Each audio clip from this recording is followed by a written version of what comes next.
নমস্কার, আজকাল ডট ইনে আপনাদের সবাইকে স্বাগত জানাই। আমরা আবার আরেকটা এপিসোড নিয়ে চলে এসেছি। আমাদের সঙ্গে রয়েছেন জয়ন্ত ঘোষাল।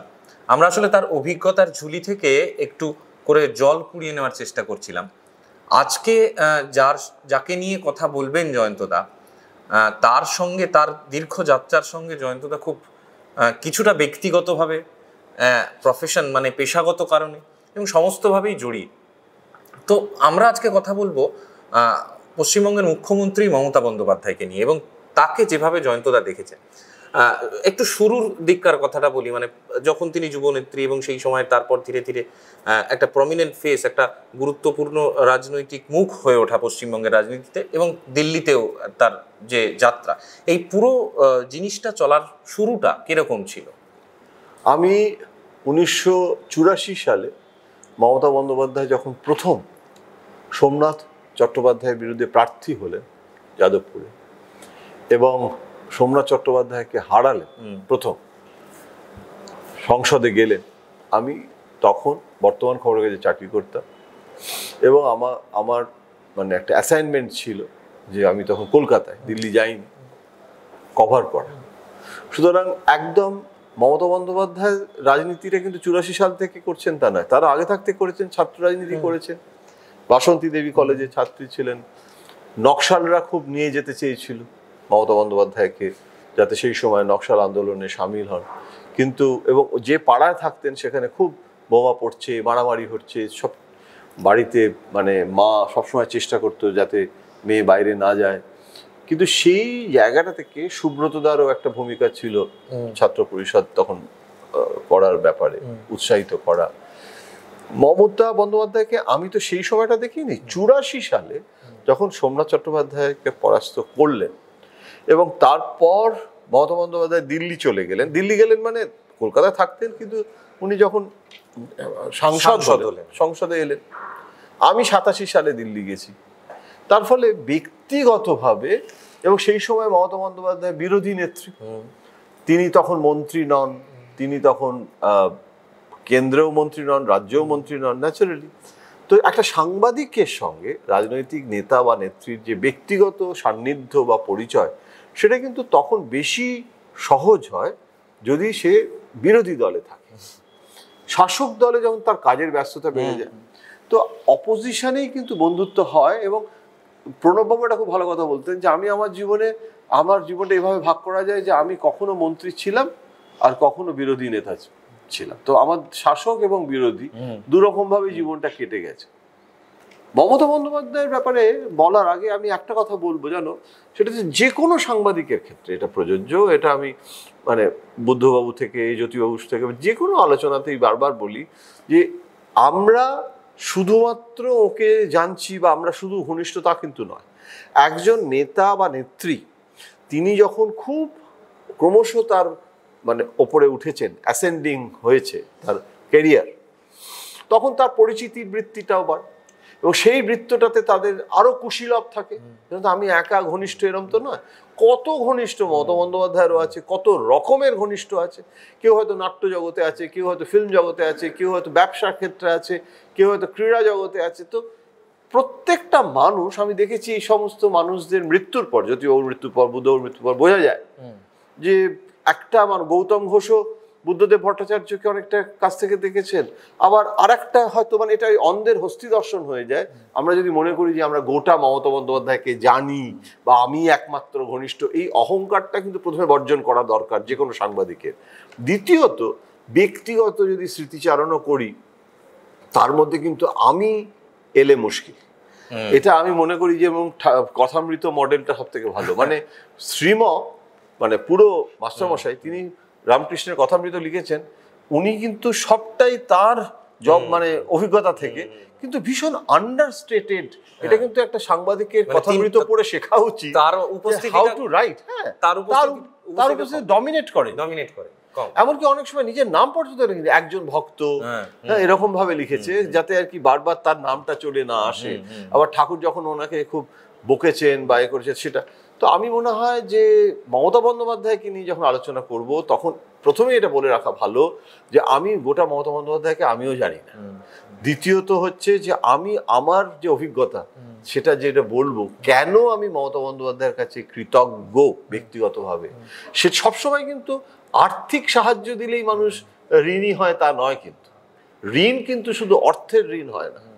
আমি ব্যক্তিগতভাবে এগুলো সব বলেওছি, কিন্তু কোনো ঢাক গুড়গুড় করিনি।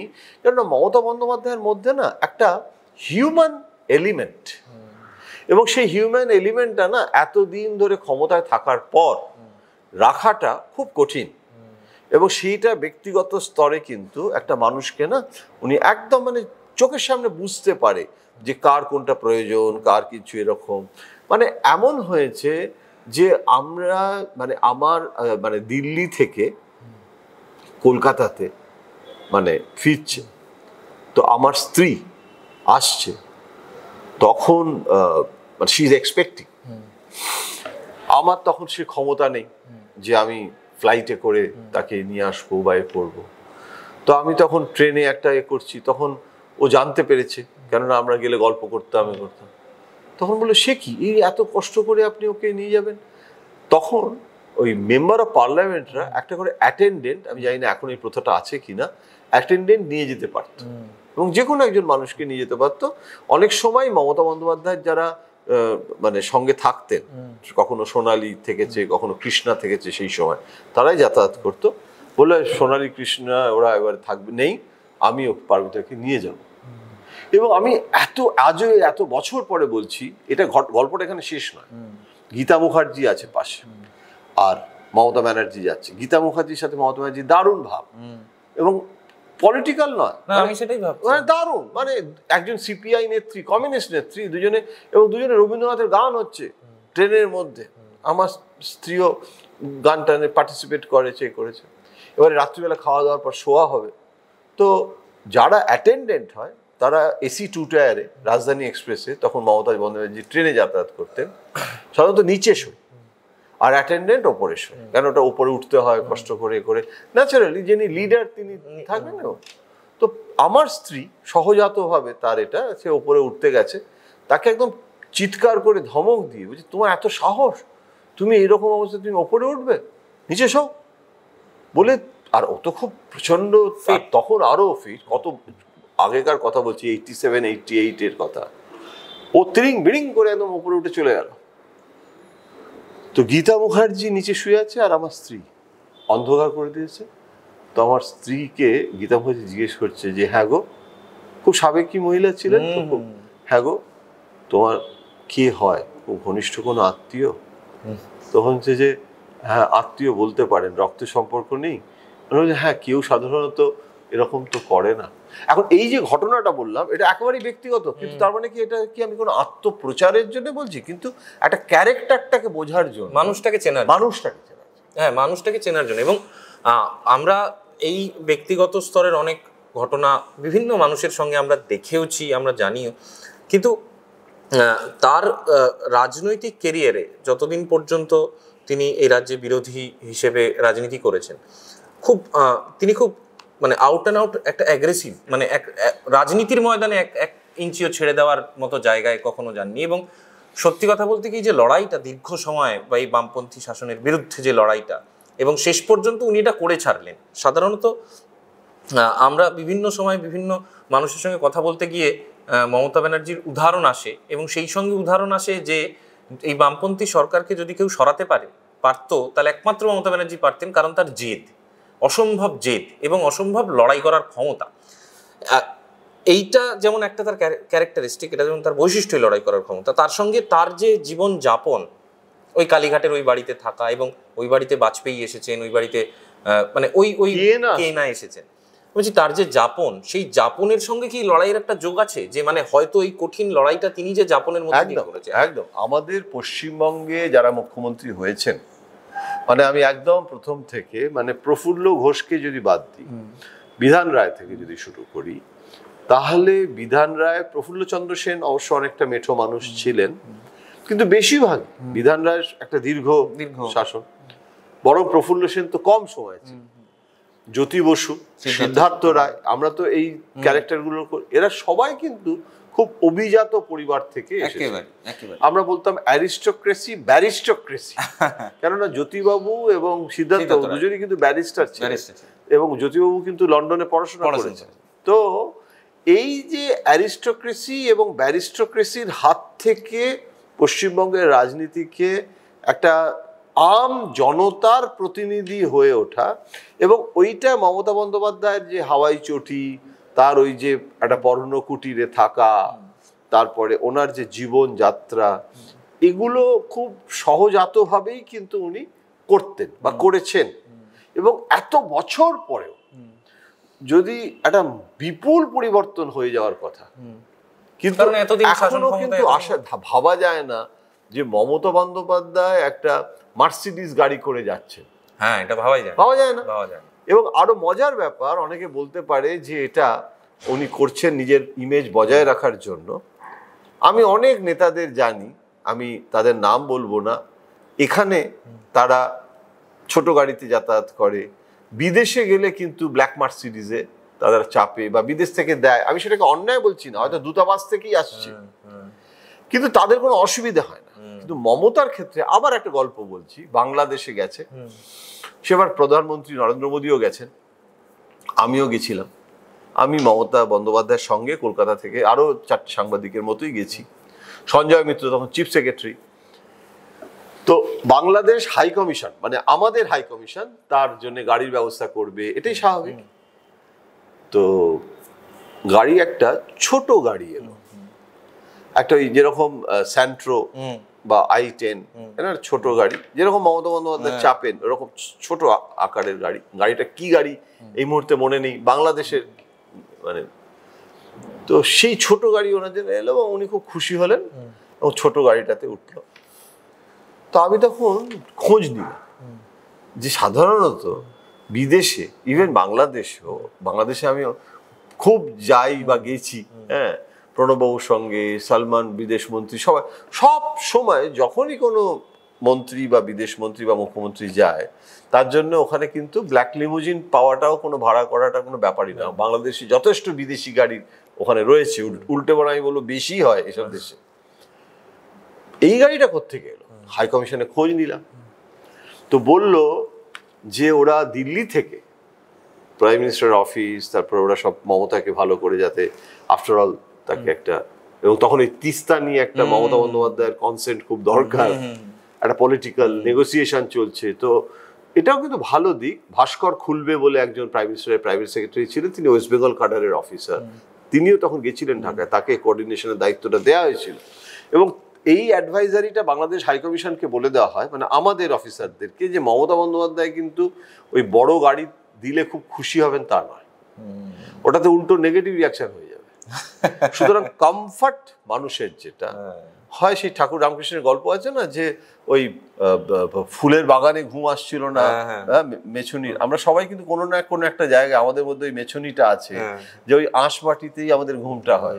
তো যে কমফর্ট জোন, ওই গাড়িটা বাংলাদেশ হাই কমিশনের একটা ড্রাইভারের গাড়ি ছিল, ওই ছোট গাড়িটা। কারণ ওরা কোত্থেকে পাবে এখন ছোট গাড়ি? সেই গাড়িটাকে স্যানিটাইজ করা হয় এবং ওর কাছ থেকে নিয়ে নেওয়া হয়, ওই 4-5 দিন তোমার গাড়ি আমরা নিয়ে নেবো, ওয়েস্ট বেঙ্গলের চিফ মিনিস্টার উঠবে। এটা বোধহয় মমতা বন্দ্যোপাধ্যায়ও জানেন না। আমাকে ওখানে ডেপুটি হাই কমিশনার একজন, তিনি পুরো স্টোরিটা বলেন। তো আমি লিখিনি, আজকে বলছি, কারণ এটা লেখার কোনো ব্যাপার না, কারণ ওরা লিখতে বারণও করেছিল। এবং Sandip Chakraborty deputy high commissioner ছিলেন, তিনি এখনো অন্য জায়গায় অ্যাম্বাসাডার, উনি সবটা অর্গানাইজ করেছিলেন, উনি বাঙালি ছিলেন।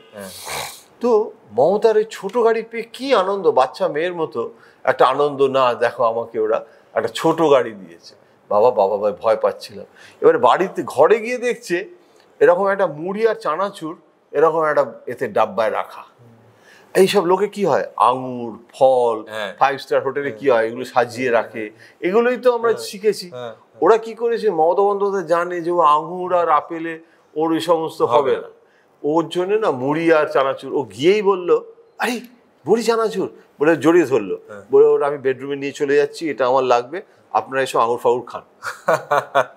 আমি মমতা এই বন্দ্যোপাধ্যায় চরিত্রটাকে আমি বোঝানোর চেষ্টা করি। মমতা বন্দ্যোপাধ্যায়ের যেটা আমি যে প্রশ্নটা দিয়ে শুরু করেছিলাম, যে এই যে লড়াইয়ের মানসিকতাটা, এই লড়াইয়ের, এই দাঁতে দাঁত চেপে লড়াইয়ের মানসিকতাটা, এইটা কিভাবে কাজ করে ওর মধ্যে বলে মনে হয়? মানে একটা ইনস্টিংক্ট আছে।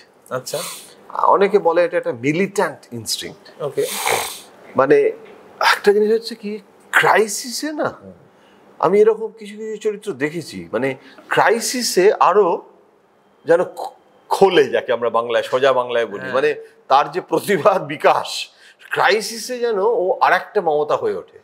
মানে নর্মাল অবস্থায় এরকম কোন সময়ের কথা মনে আছে, মানে যখন সিঙ্গুর নন্দীগ্রাম আন্দোলন চলছে, বা এরকম কোন সময়, বা যখন কেন্দ্রীয় সরকার থেকে এক ধাক্কায় বেরিয়ে আসা, সমর্থন তুলে নেওয়া, মানে এই ক্রাইসিসের 21শে জুলাই, সেদিন 21শে জুলাই চললো, এই চললো, ও তো রাইটার্সের সামনে দিয়ে যাচ্ছে, ও কিন্তু রাইটার্সে ঢোকার চেষ্টাই করেনি। 21শে জুলাই উনি রাইটার্সে ঢোকার চেষ্টাই করেনি। এইটার একটা মিথ্যে প্রচার হয়েছিল যে ও ভেতরে ঢোকার প্ল্যান করছিল বলে পুলিশ গুলি চালিয়েছে। ও বড় ওটার সামনে দিয়ে যেতে যেতে পেছন থেকে সবাইকে বলেছে যে তোমরা ওদিকে যাবে না। এটা তো সিম্বলিক, কিন্তু প্যানিক হয়ে গেছিল, মমতাকে নিয়ে প্যানিক, যে কোনো সময় যদি রাইটার্সে ঢুকে যায়।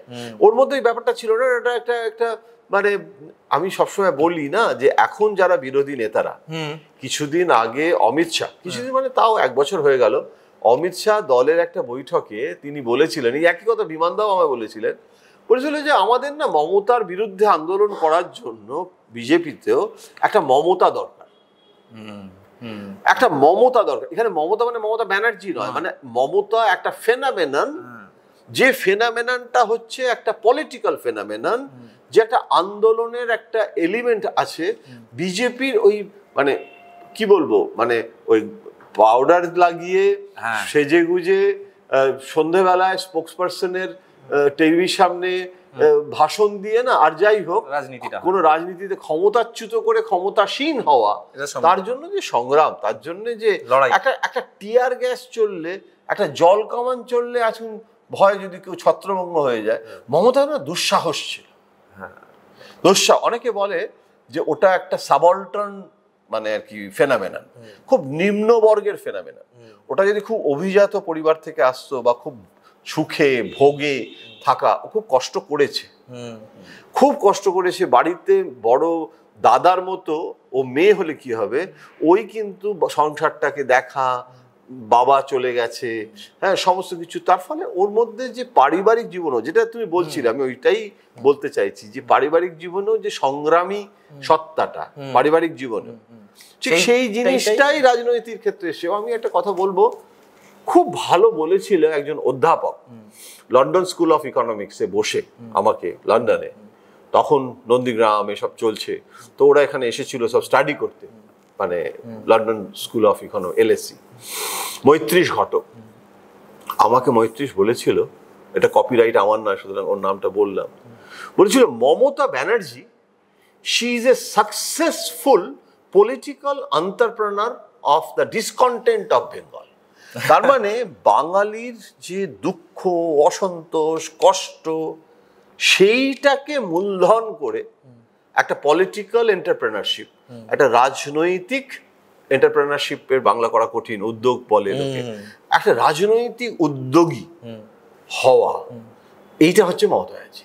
আমার খুব ভালো লেগেছিল। আমরা এই আলোচনাটা সত্যি একটা পর্বে শেষ হওয়ার নয়, আমরা এই পর্বে প্রথমে কিছু অংশ আলোচনা করলাম, এই অনুষ্ঠানের একটি দ্বিতীয় পর্ব থাকবে, সেই পর্বে আমরা মমতা বন্দ্যোপাধ্যায়ের আরও কিছু দিক নিয়ে আলোচনা করব। আজকের মতো আমরা আসছি, তবে আমরা দ্রুত ফিরে আসব মমতা বন্দ্যোপাধ্যায়কে নিয়ে দ্বিতীয় একটি পর্বের আলোচনায়। ধন্যবাদ।